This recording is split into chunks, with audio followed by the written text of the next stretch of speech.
welcome to Tamil Village Cooking. இன்னைக்கு நம்ம சேனல்ல ஒரு சூப்பரான தோசை ரெசிபி தாங்க நான் செஞ்சு காட்ட போறேன். வாங்க வீடியோக்குள்ள போய் இந்த ரெசிபியை எப்படி பண்றதுன்னு பார்க்கலாம்.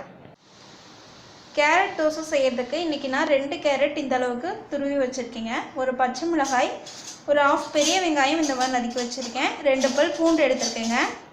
இப்போ ஃபர்ஸ்ட் நம்ம ஒரு பேஸ்ட் அரைக்க போறோம். அதுக்கு மிக்ஸி ஜார்ல ஒரு பச்சை மிளகாய் ஆட் பண்ணிருக்கேன். அது கூட 2 வெள்ளை பூண்டு பல் சேர்த்துக்கறேங்க. பெரிய வெங்காயம்,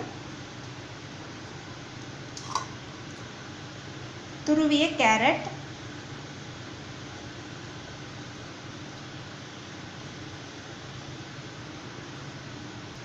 ஒரு டீஸ்பூன் சோம்பு, இதில் கொஞ்சமாக உப்பு சேர்த்துக்கிறேங்க. ஆல்ரெடி நம்ம இட்லி மாவில் உப்பு இருக்கிறதுனால இதில் பார்த்து சேர்த்துக்கணும். பெருங்காயத்தூள் கொஞ்சமாக ஆட் பண்ணிக்கிறேன். கொஞ்சமாக தண்ணி ஆட் பண்ணிக்கிறேங்க. இப்போ இதை நல்லா ஃபைன் பேஸ்ட்டாக அரைச்சி எடுத்துக்கலாம். பாருங்கள், இந்த அளவுக்கு பேஸ்ட்டாக அரைச்சி எடுத்துக்கணும். தோசை ஊற்றுறதுக்கு மாவு எடுத்து வச்சுருக்கேன். நம்ம நார்மல் இட்லி மாவு ஒரு நாள் புளிக்க வச்சு எடுத்து வச்சுருக்கேங்க. அப்போனா தான் தோசைக்கு நல்லாயிருக்கும் டேஸ்ட்டு. இப்போ தோசைகள் வச்சு சூடாகிடுச்சு. இதில் நம்ம தோசை ஊற்றிக்கலாம்.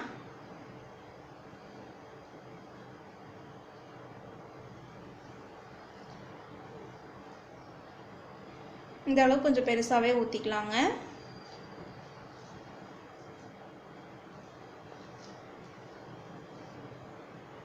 இப்போ தோசை கொஞ்சம் வேகட்டுங்க. இப்போ தோசைக்கு தேவையான அளவு ஆயில் ஆட் பண்ணிக்கிறேங்க.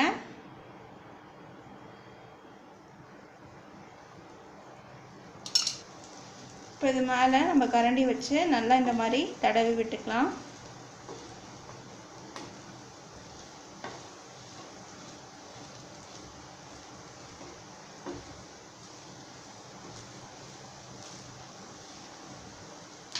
இப்போ பாருங்க, தோசை வெந்துட்டு இருக்கு ஆயில் சேர்த்து. இப்போ இதெல்லாம் நம்ம அரைச்ச பேஸ்ட்டை ஆட் பண்ணிக்கலாங்க.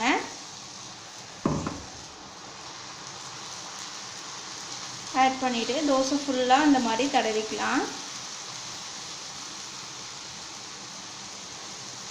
கேரட் தோசை இந்த மாதிரி ஸ்டைலில் செஞ்சு கொடுங்க. ரொம்பவே டேஸ்ட்டாக இருக்கும். எல்லாருக்குமே ரொம்பவே பிடிக்கும். இதே மாதிரி இன்னொரு மெத்தட்லையும் எங்கள் சேனலில் கேரட் தோசை போட்டிருக்கோம். அதையும் நீங்கள் ட்ரை பண்ணி பாருங்கள். அந்த ஸ்டைலையும் டேஸ்ட் ரொம்பவே நல்லா இருக்குங்க. நல்லா இந்த மாதிரி தோசை ஃபுல்லாக ஸ்ப்ரெட் பண்ணிக்கலாம்.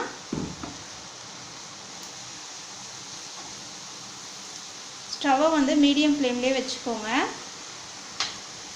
இப்போ இது மேலே பொடியாக நறுக்கின கொத்தமல்லி தழை நம்ம தூவிக்கலாங்க.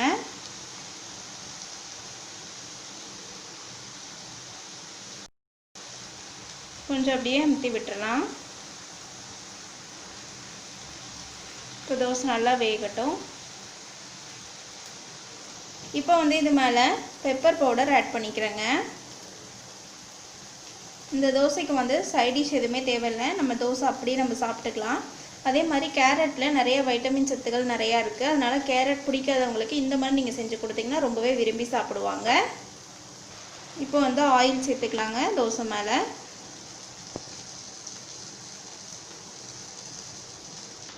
பாருங்கள், இப்போ தோசை 2 சைடும் நல்லா வெந்துடுச்சு. இப்போ இதை நம்ம தனியாக ஒரு பிளேட்டில் மாற்றிட்டு இதே மாதிரி மீதி இருக்கக்கூடிய மாவை தோசையாக ஊற்றி எடுத்துக்கலாங்க. அவ்வளோதாங்க, நமக்கு சூப்பரான தோசை ரெசிபி தயாராகிடுச்சு. இந்த ரெசிபி உங்கள் வீட்டு கிச்சன்லையும் மறக்காமல் ட்ரை பண்ணி பாருங்கள். ட்ரை பண்ணி பார்த்து பிடிச்சிருந்துச்சுன்னா எங்கள் தமிழ் வில்லேஜ் குக்கிங் சேனலை லைக் பண்ணுங்கள், கமெண்ட் பண்ணுங்கள், சப்ஸ்கிரைப் பண்ணுங்கள். அப்படியே கூட இருக்கக்கூடிய பெல் ஐக்கானையும் ப்ரெஸ் பண்ணிடுங்க. அப்போ தான் நாங்கள் போடுற வீடியோஸ் உங்களுக்கு உடனே வந்து சேரும். இந்த வீடியோ உங்களுக்கு பிடிச்சிருந்தா ஷேர் பண்ணுங்கள். தேங்க்யூ.